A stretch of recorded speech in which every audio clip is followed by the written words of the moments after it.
Merci de suivre Télémétropole à l'heure de Métro News. Bonsoir à toutes et à tous, bienvenue.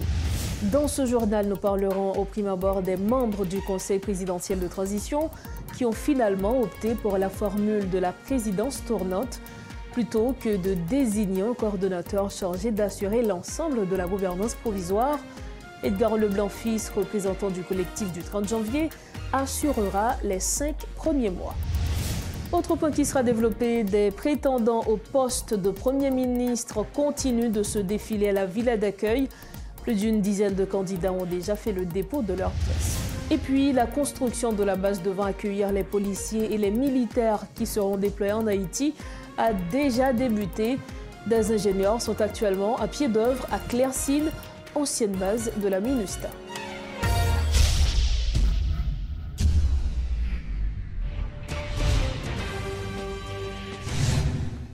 Dorochef, bonsoir. Bienvenue au développement des titres de l'actualité. Après de nombreuses séances de discussion, les membres du Conseil présidentiel de transition ont finalement opté pour la formule de la présidence tournante, plutôt que désigner un coordonnateur chargé d'assurer l'ensemble de la gouvernance provisoire. Selon cette nouvelle formule, chaque prétendant au poste de président du Conseil présidentiel bénéficiera d'un mandat de 5 mois en tant que coordonnateur de la structure.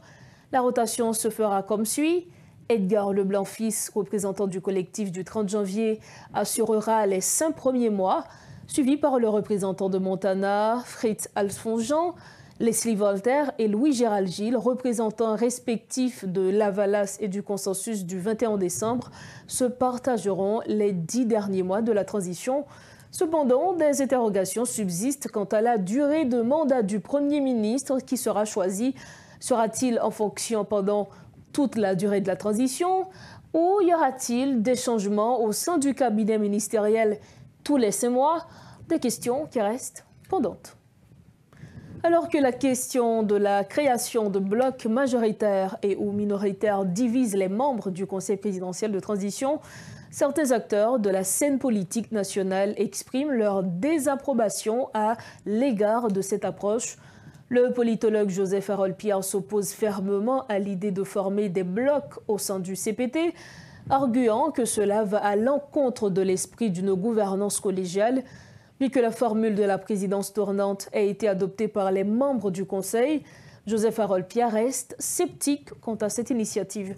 Il répondait aux questions de notre collaborateur Marvin Spiar. Le Conseil présidentiel de transition, malgré l'installation récente, n'arrive toujours pas à délivrer. Et pour commenter l'actualité politique avec nous, le politologue Joseph Harold Pierre. Bonsoir Joseph Harold Pierre. Bonsoir Marvin, merci pour l'invitation. Enfin, nous métropole, son plaisir, nous là. Je dis, il pas un secret pour personne. Situation pays a dégradé et conseil qui fraîchement installé a beaucoup qu'à délivrer. Mais ça qui gagne, c'est que ça qui attire l'attention en pile monde, c'est l'idée qu'a dégagé dans le conseil là, mode de fonctionnement, groupe minoritaire créé, groupe majoritaire créé. Donc, selon vous-même, c'est qui compréhension de mode de fonctionnement CPA pour le moment? Bon, sincèrement, c'est un peu décevant ça qu'a passé parce que conseil là, moi-même, c'est un monde qui était positionné moi, pour conseil là parce que, bon, je voulais rappeler tout, puis problème pays, c'est pas problème euh, politique, c'est problème sécurité, mais pas, c'est pas question politique là tout. C'est un capable d'une déception pour qui ça parce que 7 monde ou 9 monde en sous fonctionnement CPA et l'ICHITA sous collégialité. Et pour moi, c'est excessivement grave. Moi, je ne dis, il y a parlé de bloc majoritaire, bloc minoritaire. C'est totalement contraire à l'esprit CPA, à l'esprit collégialité. Et ça me comprend tout, c'est que tout ça proposé, tout ça m'entendait là, qui proposait comme solution, qui était capable d'aider à résoudre le problème, non, mais il n'est pas entré dans la logique collégialité. Que ce soit passé de majorité absolue à majorité qualifiée, il n'est pas résoudre le problème collégialité. Parce que collégialité, avant tout, sont l'esprit. C'est question consensus, c'est ça pour nous arriver. Et malheureusement, on est capable de comprendre. Et ensuite, bon, pour nous, plus grave, nous avons des présidences tournantes question ça a montré que ce n'est pas question pays à capable de résoudre, malheureusement. En tout entrer là-dedans, c'est deuxième question de gain pour vous. Comment comprendre une présence tournante côté que chaque monde a gagné 7 mois parce que il fait 3 blocs, on dit Montana, Lavalas, et puis l'autre bloc qui est peut-être le bloc majoritaire là. Est-ce que vous pensez pas gagner une sorte de toy-boy, une sorte de confusion pour que le monde passe 7 mois, on l'autre vient prendre après 7 mois encore, pas bon changement de plan? Est-ce que c'est pas un plan commun qui t'a de gagner pour arriver vraiment à aboutir à non seulement faire élection, changer la constitution, mais tout rétablir sécurité? Est-ce que nous pouvons gagner 3 plans différents pendant 3 fois 7 mois ça? Ça montrait l'esprit collégial là-bas. La collégialité signifie qui ça? Nous prenons des décisions, nous entendons qu'on pense une série de décisions, mais d'ailleurs, président conseil là, c'est coordonnateur conseil là. C'est comme président comité. On est capable de comprendre, président conseil là, mon niveau comme président pays, mais en réalité, non. C'est coordonnateur conseil là. Si il y a une instance qui préside un pays, c'est le conseil. C'est le conseil qui préside un pays, c'est une instance. Ce n'est pas président conseil là pour qu'on ne pas. Président conseil là, sont simple coordonnateur conseil là. Mais malheureusement, j'ai l'impression dans la tête, mon yo, puis fort mon dans le conseil là. Président conseil là, c'est président pays, et ça cap défendre là, c'est une question de pouvoir cap défendre, c'est une question de pays à cap défendre. Présidence tournante pour moi-même, c'est très sincèrement honte aux yeux de l'international, par exemple. Qui j'en comprendre que Obral fait pratiquement 1 an et demi sous pouvoir, c'est ça conseil là, pratiquement été là. Et vous dites, Obral fait présidence tournante. Chaque mois, chaque temps, on va faire. Une équipe va faire. Moi, qui va pour ça, un président, un coordonnateur, conseil là,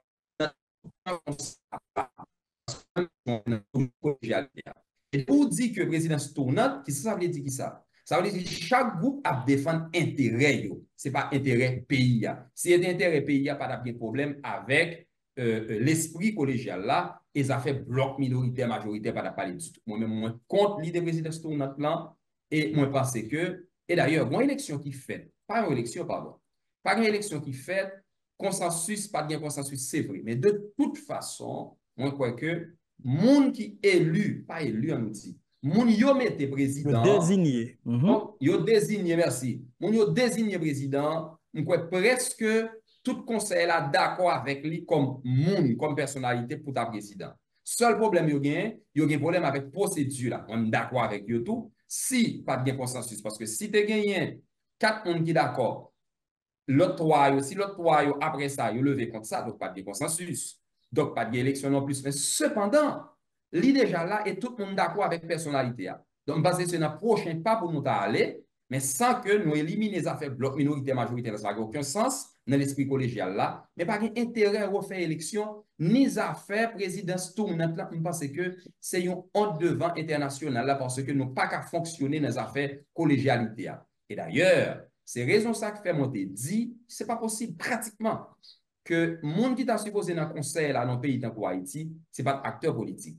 Parce que ça qu'on défend là, c'est comme si c'est dans le Parlement, chaque groupe a défendre intérêt politique. Pas yo, c'est pas intérêt pays à défendre, malheureusement. Qui donc, moins qu'on a fait présidence tournante là, qui n'a pas sens, et même majorité qualifiée, qui bien sûr, son mécanisme qui est capable d'aider lutter contre l'esprit bloc majoritaire, bloc minoritaire là, mais malheureusement, il ne pas résoudre le problème consensus là, il ne pas résoudre le problème collégialité qui c'est une question fondamentale qui doit traverser le conseil là. Insécurité, à tout le monde connaît, c'est lui-même qui plus gros problème Haïti dans le moment. Nous voyons que jusqu'à présent, il y a des démarches auprès de l'international, notamment des États-Unis. Plusieurs avions américains viennent dans le pays dans l'idée pour commencer à préparer venir force là. Nous apprenons que les États-Unis, notamment, a demandé monsieur qui est dans le conseil là pour prendre toute disposition pour nommer un premier ministre rapidement, selon eux-mêmes, c'est condition sine qua non pour déploiement force là. Est-ce que vous, mais fait là, pas futile, puisque nous voyons son bagage qui est plus symbolique que toute autre chose et que c'est le premier ministre qui va le gagner pour diriger réellement? Non, en réalité, non, non, non. Et même si dans la, comme tu as dit, théoriquement, Haïti, son système semi-présidentiel, mais dans la pratique, non. Dans la pratique, président, li influencer en pile question yo. Et dans le cas ça, conseil là, pour gagner en pile capacité pour influencer la situation. Et donc, moi, pas croire que c'est le Premier ministre seulement pour décider toute bagaille. Cependant, comme nous gagnons, il y a une équipe qui dans le conseil là, qui défend intérêt équipe, intérêt groupe, qui pas montrer qu'il a défendu intérêt pays. Tout le monde, c'est ça, et scénario en réalité à montrer. Donc, Premier ministre, il faut que c'est d'ailleurs réellement qui pas partisan. J'ai dit là, dans l'accord aussi, c'est ça qu'il dit. Il n'est pas supposé partisan. Et j'ai dit président est supposé choisir, coordonnateur, président du conseil est supposé choisir sous consensus, s'il va sous consensus, il a fait élection. Donc, il va respecter rien là. Mais moi, j'espérais qu'il arrive choisir un président qui n'est pas partisan et qui est techniquement solide pour diriger le gouvernement. Mais de toute façon, le conseil a toujours bien pile influence.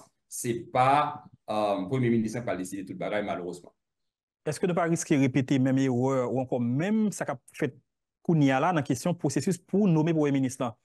Pour y avoir un président ou un coordonnateur pour le conseil là, le processus là lui-même, Mounio dit qu'il n'est pas respecté, pas une élection qui fait réellement, et que. C'est libéral passer tout dans le choix Premier ministre là. Pour qui ça? Parce que tout ça qu'a fait là, c'est chaque camp politique qui a essayé de défendre position, qui a essayé de défendre intérêt. Puis, belle bagaille pour nous comprendre, le conseil là, c'est un comité. Tout le monde en Haïti, qu'on voit que j'ai un comité quartier fonctionner. Conseil là, c'est à un cours, vous êtes capable de dire, quand on va jouer au football, en groupe. Donc, c'est comme ça. Le conseil là, tu supposé fonctionner, il n'a pas de collégialité. Donc, ou pas jamais un type de division, ça dans la structure comité quartier. C'est comme ça que tu supposé y. Mais comité quartier, yo nettoyer route, comité quartier, yo fait activité culturelle pour zone. Et pas jamais un type, c'est exceptionnellement, tu pas de problème ça. Donc, c'est comme ça que le conseil là, tu supposé y. Mais malheureusement, le groupe qui là, a défendre intérêt personnel, a défendre intérêt politique, qui fait pays à vin pas objectif principal dans ça qui a passé là. Malheureusement, je vais répéter encore, ni affaires président tournante, pareil ça, sont montrés pour nous. Et ensuite, pour moi-même, ni affaires à refaire élection, il n'y a pas de sens, c'est avancer, on a avancé. Mais attention, sans affaire bloc majoritaire, minoritaire, et même, je répéter encore, majorité qualifiée, pas résoudre les affaires collégialité.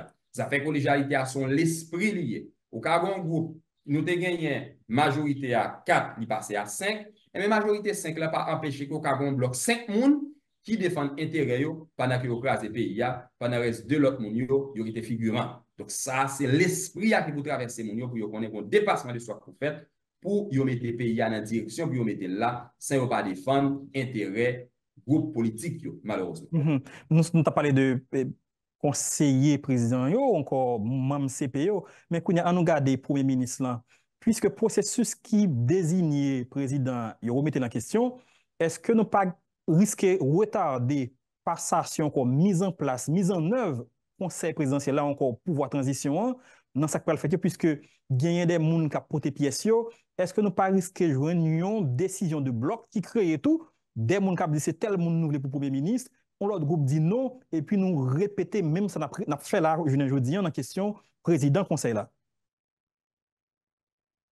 Très probablement ça va arriver parce que Jean, ou 15, ou jusqu'à 15 candidats, donc 15 candidats ça qui va choisir avec monde qui propose au plus conseil là, pour pas qu'on ait à qui niveau l'esprit collégial là qui traverse le monde. Il possible pour ou jeune type de blocage ça, même pas c'est premier signe pour bail, c'est résoudre ça fait coordination, ça fait présidence conseil là. Vous êtes supposé résoudre ça avant de passer à choix premier ministre là. Et me tourner dit encore, vous êtes supposé éliminer les affaires présidence tournante là pour moi il n'a pas fait sens et ensuite rentrer réellement dans une dynamique de collégialité. Mais tout président que vous désignez, vous n'avez pas intérêt à faire une autre élection, utiliser l'autre moyen pour gagner l'autre président pour qui ça? Parce que ça montre que le conseil de crise ne va pas dépasser. Là, nous ne pas supposé dans la crise ça devant l'international. Là, qui arrive aider nous à à mettre conseil là sous pied. Parce que faut qu'on dépasse ces bagages ça. Et tout problème qu'il a, c'est tout simplement parce que chaque groupe a défendre intérêt. Et ça fait bloc majoritaire là, pour moi-même très sincèrement, sont honte liés pour pays à non pas qu'à entrer dans type de dynamique ça. Est-ce que ça n'a pas l'ouvrir tout voie pour que nous ayons un Premier ministre qui paraît le plus offrant, c'est lui-même qui vient Premier ministre pays, puisque nous avons un bloc, si Premier ministre, Mounsa qui Premier ministre, il a acheté bloc là, il connaît tout bon. Est-ce que nous pas vraiment ouais, une dynamique comme ça qui a développé? Si il n'y a pas résolu le problème dans le conseil là, avant choix Premier ministre, c'est exactement ça. Et d'ailleurs, problème qui pose dans le conseil là, il peut aller directement à choix Premier ministre. Tant que problème au niveau collégial pas résoudre dans le conseil là, nous pas dans les affaires Premier ministre pour qu'on y a là. C'est que équipe qui senti quand qui senti victime dans désignation président ou coordonnateur conseil là, eh bien, on ne peut pas accepter victime dans le choix Premier ministre. C'est ça qui fait l'innécessaire pour dès maintenant, il y a résoudre le problème qui posait crise qui a traversé le conseil là depuis qu'on y a là. Il m'a rappelé encore que seulement, on voulait faire comprendre que vrai problème, non, ce n'est pas qu'au problème crise politique ça, vrai problème, non, c'est problème sécurité. Et tant que le conseil là, pas entendre lui, problème sécurité là, pas qu'à poser. Et si le conseil n'a pas arrivé à résoudre le problème sécurité, le conseil a échoué. Parce que première mission, c'est résoudre le problème sécurité, même avant l'élection. Première mission, c'est sécurité, ensuite élection. Si il n'a pas entendu, il a déjà échoué, même au niveau interne, allez voir pour résoudre le problème de sécurité. Donc, il est temps pour monsieur, dame, yo ressaisi pour yo bay pays à bonne orientation. Merci beaucoup, Joseph Harold-Pierre. D'après rappelé que vous êtes politologue, vous avez gardé avec nous structure ça qui montait, qui c'est conseil présidentiel de transition, problème qui est confronté, et puis tout, problème qui a gagné dans le choix premier. Merci un pile. Merci de votre fidélité à Metro News. La suite des informations. Le professeur Berg Hyacinthe prône la désignation d'une personnalité neutre à l'unanimité comme président du Conseil présidentiel. Selon lui, ce serait la seule solution pour revenir à la légalité. Il estime que membre de l'appareil judiciaire serait le candidat idéal. Par ailleurs, le docteur Hyacinthe se prononce contre une présidence tournante au sein du Conseil présidentiel. Ses propos. Aucun conseil exécutif pas fait sous question gouvernance tournante. C'est le problème ça que nous avons. Oui. Ouais, Union européenne, die gouvernance tournante. Chaque pays a un exécutif qui a un pouvoir exécutoire, qui cadre la décision. Ou pas qu'à voyer moun dans la guerre, non gouvernance tournante. Monsieur, s'il vous plaît, c'est même genre le nous fait question, nous voyons, nous amendé 149, et puis nous dit, nous fait pour parlementaires au venir. Parce qu'aux États-Unis, ou qu'a gagné président chambre et président congrès, il a gagné président.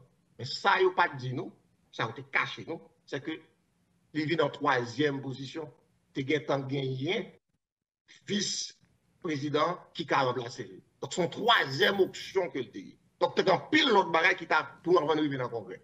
Nous-mêmes, nous effacer le Premier ministre. Nous pas mettre le Premier ministre comme qui a remplacé le président, nous voyons le bail parlementaire.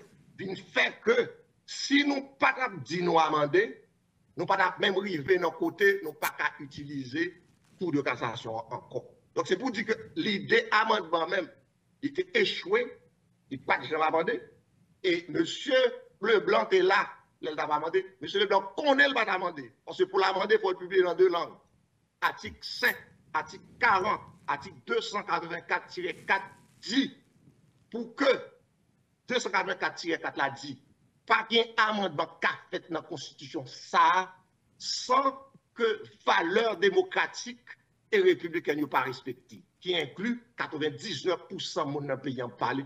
Qui ça nous gagne avec le peuple là, monsieur? Qui ça nous gagne avec masse? Qui ça nous gagne avec les gens qui parlent créole là? Qui fait que nous refusons, même après Michel Monté, président Martelly Monté, nous pas jamais essayé de publier dans le créole. Pour qui ça? L'organisation politique Debout Patriote et la coalition des regroupements politiques pour l'avancement de la démocratie appelle les membres du Conseil présidentiel à stabiliser les rapports au sein de la structure pour faciliter l'avancement du processus.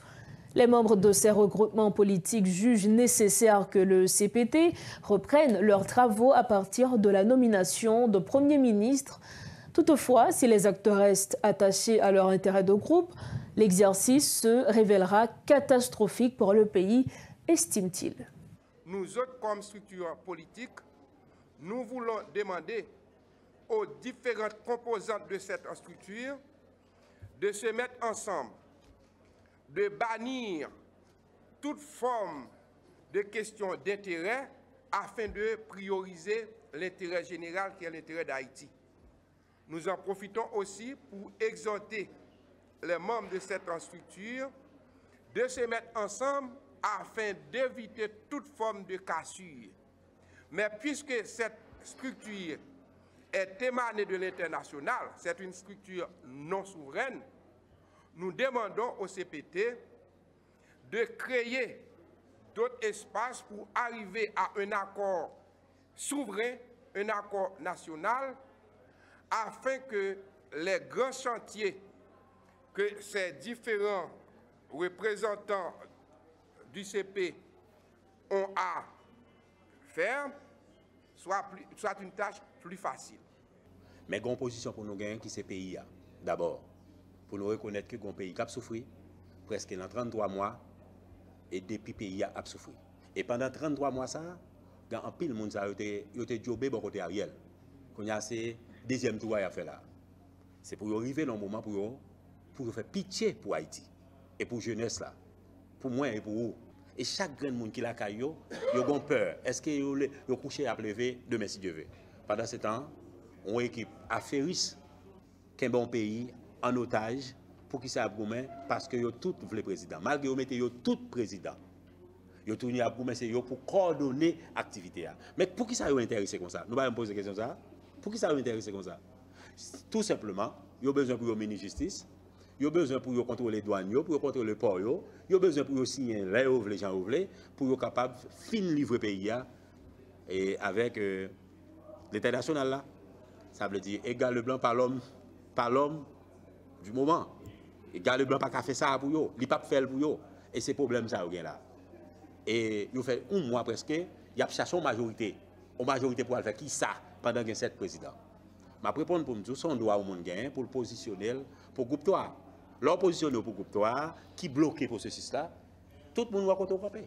Mais l'opposition dans le camp où dit égal le blanc, met pantalon dans taille pour diriger Haïti, tout le monde comprend que contre camper.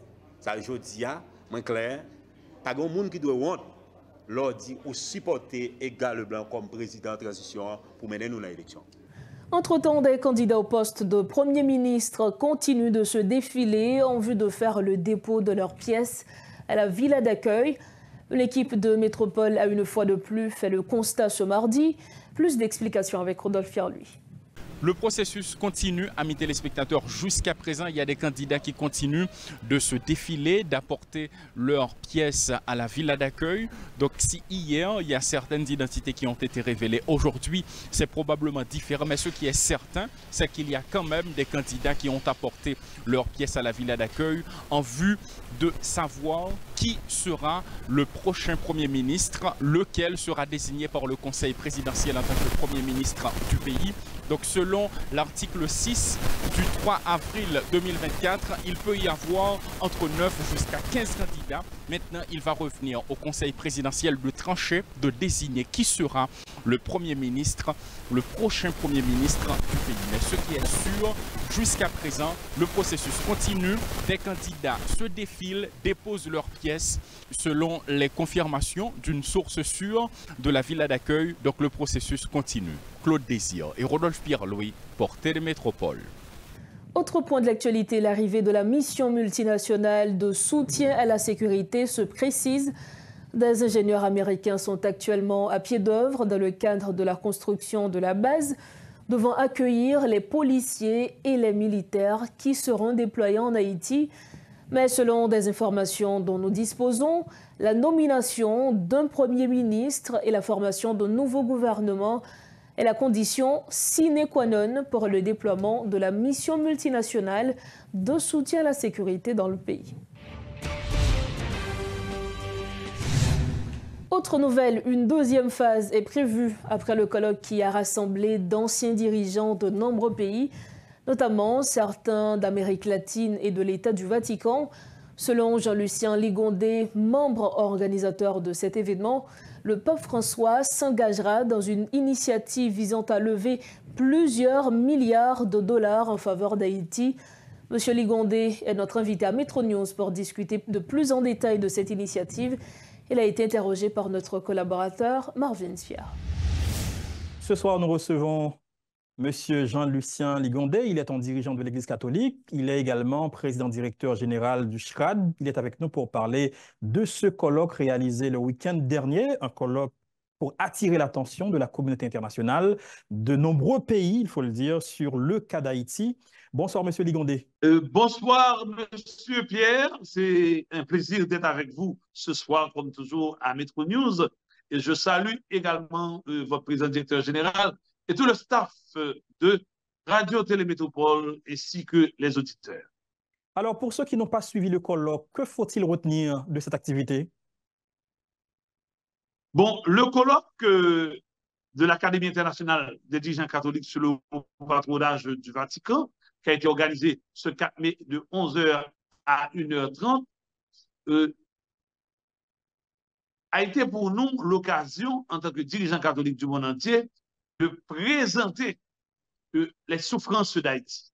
L'Église catholique a pour devoir, a une dimension prophétique. Sa dimension prophétique est de pouvoir dénoncer ce qui est mal dans quel que soit le pays où elle est présente.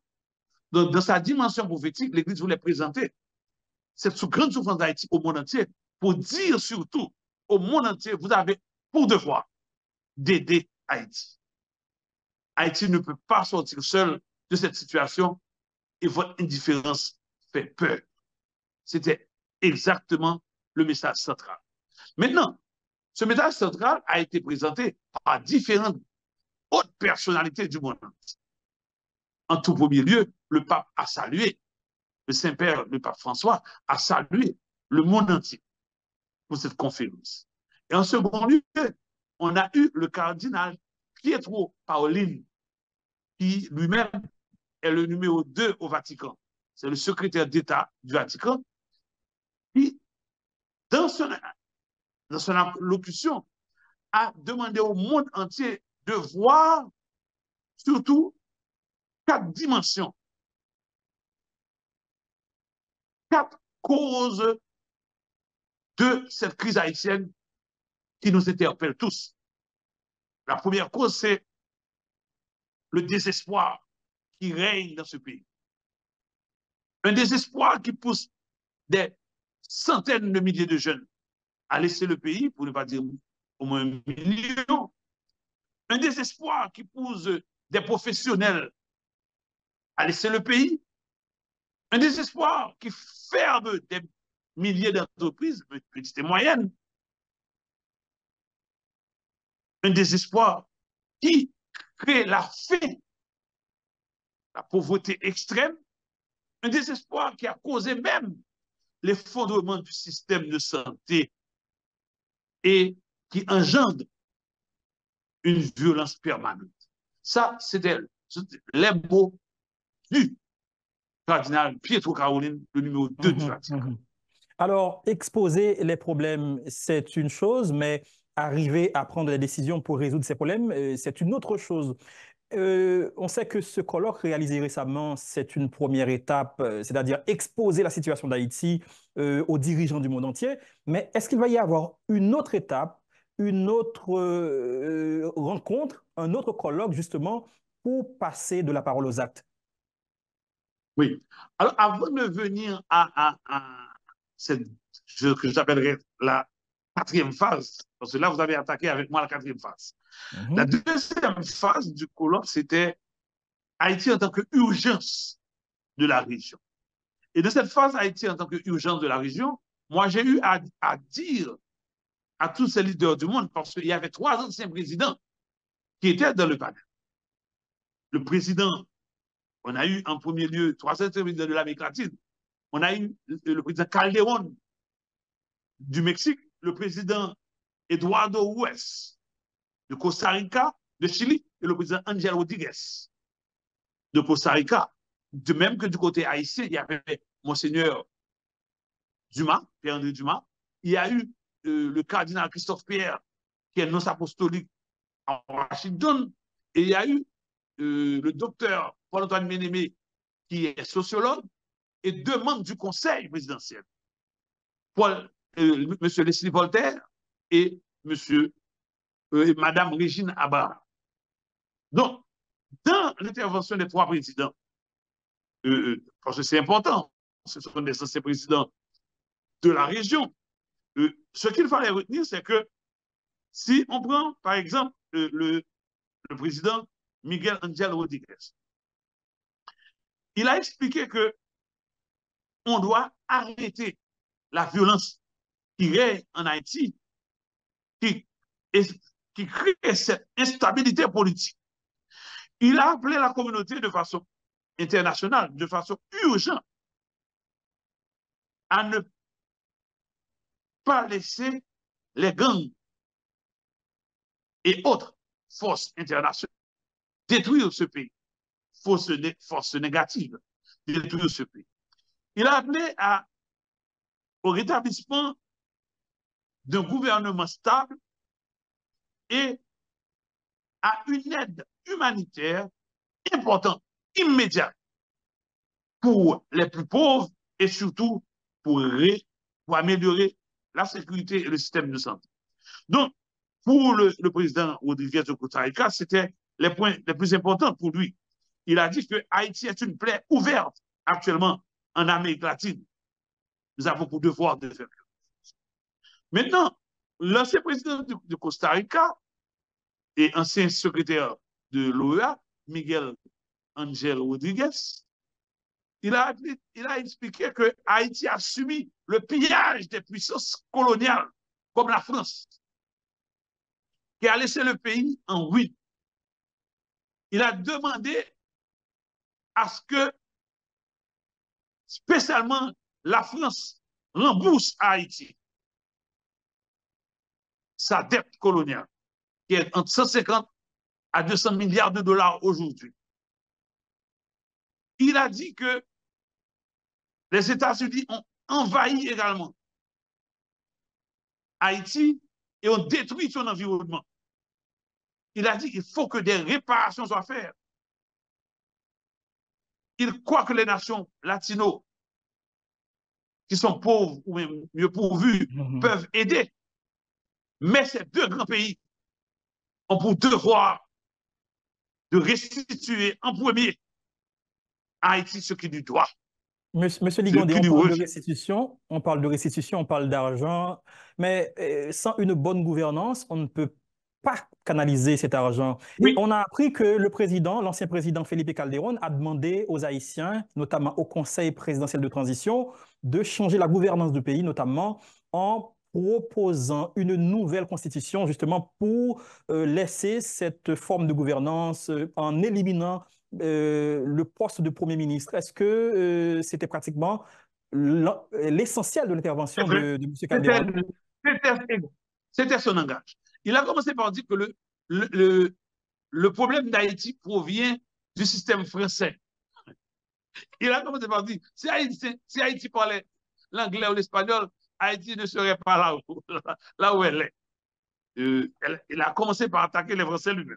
Ensuite, comme vous avez dit, il a dit aux membres du conseil présidentiel qui étaient là, il faut que l'état de droit et la légalité soient rétablis en Haïti et il faut que les libertés fondamentales soient respectées.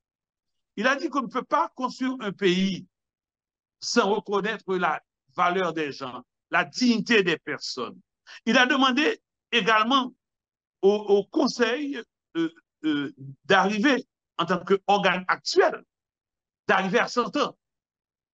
Et comme vous avez dit, il a dit, j'espère que dans la Constitution qui va être refaite, que la Constitution soit modifiée. Quand il a lu la Constitution haïtienne, la manière dont elle est faite, dont elle est rédigée, cette constitution est cause de déstabilité du pays. On a appris également, M. Ligondé, que Monseigneur Dumas, qui a été victime d'une explosion et qui actuellement reçoit des soins à l'étranger, il a participé à ce colloque justement pour parler d'un plan Marshall pour la reconstruction d'Haïti. Que pouvez-vous dire de ce qu'il a étalé en termes de propositions? Monseigneur Dumas a toujours, depuis 3 ans, dans tous ses discours, parlé d'un plan Marshall pour Haïti. Il a toujours expliqué en disant que l'économie est tellement dégradée, la pauvreté a trouvé une dimension extrême que la classe moyenne n'existe plus. Donc, la seule façon pour Haïti de revenir la perle des Antilles, ou au moins être stabilisé, il faut que Haïti puisse normalement recevoir une aide massive, même sous forme de dons ou de prêts, qui lui permettra de reconstruire le centre-ville de Port-au-Prince, qui lui permettra de financer les écoles qui sont détruites, de reconstruire les routes, de mettre les infrastructures de développement. Donc, énergie, communication et autres, et permettre à cette jeunesse de trouver des emplois à travers la relance de la production nationale. Donc, pour lui, c'est un plan Marshall qu'il faut. Ce n'est pas une affaire de venir avec 1 milliard, 5 milliards de dollars. Monseigneur pense qu'un plan Marshall nécessite 50 milliards de dollars et c'est des choses qui sont données à tous les autres pays actuellement qui sont en guerre. Donc, il défend ce point de vue et ce point de vue est louable et véridique. On va terminer cet entretien, et M. Ligondé, je reviens sur une question à laquelle vous n'avez pas répondu. Est-ce qu'il va y avoir une deuxième étape? Oui, là, on peut parler de la deuxième étape, et là, c'est Mario Paredes, qui est l'un des organisateurs, docteur Mario Paredes, un bon ami du pape, l'un des organisateurs principaux de ce grand colloque, qui lui-même qui a expliqué que oui, il va y avoir une deuxième étape. Et la deuxième étape sera la rencontre de tous ces grands leaders et du conseil, un haut conseil pour le développement humain intégral d'Haïti que le pape a mis sur pied au Vatican. Normalement, il pense que dans 2 mois, on doit arriver là. Est-ce qu'on va également lever des fonds? Ce sera la suite. Est-ce qu'on va lever des fonds également pour Haïti, non? Justement, au Vatican, ce sera le moment où on va définir la stratégie de levée de fonds. Parce qu'on parle de plusieurs milliards de dollars. C'est ce à quoi rêve ce haut concile pour le développement humain intégral d'Haïti et également rêvent les grands anciens présidents qui sont ce que nous appelons nous-mêmes les conseillers stratégiques dans ce grand projet de relance. Merci énormément, M. Ligondé, pour ces précisions. À rappeler que vous êtes le président directeur général du CHRAD. Vous êtes partie prenante de la réalisation de ce colloque pour attirer non seulement l'attention des pays, de nombreux pays sur le cas d'Haïti, mais aussi pour passer de la parole aux actes, c'est-à-dire en impliquant d'autres entités, d'autres structures, notamment le Vatican, qui est là justement pour soutenir cette initiative afin d'aider Haïti à sortir de ce pétrin ou encore de cette situation difficile. Merci beaucoup. Merci encore Marvin Spierre, merci encore à Metro News et merci à tous les auditeurs de Metro News et spécialement à votre président qui est mon ami. Remerciements à tous vos cadres techniques qui font du bon travail. À la prochaine. Merci beaucoup, M. Ligondé. À bientôt. Nous refermons cette édition de Metro News. Mais avant de partir, voici les points qui ont été développés ce soir. Des membres du Conseil présidentiel de transition ont finalement opté pour la formule de la présidence tournante plutôt que de désigner un coordonnateur chargé d'assurer l'ensemble de la gouvernance provisoire.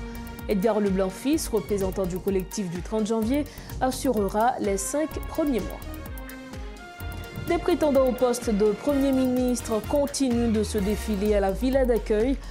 Plus d'une dizaine de candidats ont déjà fait le dépôt de leurs pièces. Et puis la construction de la base devant accueillir les policiers et les militaires qui seront déployés en Haïti a déjà débuté.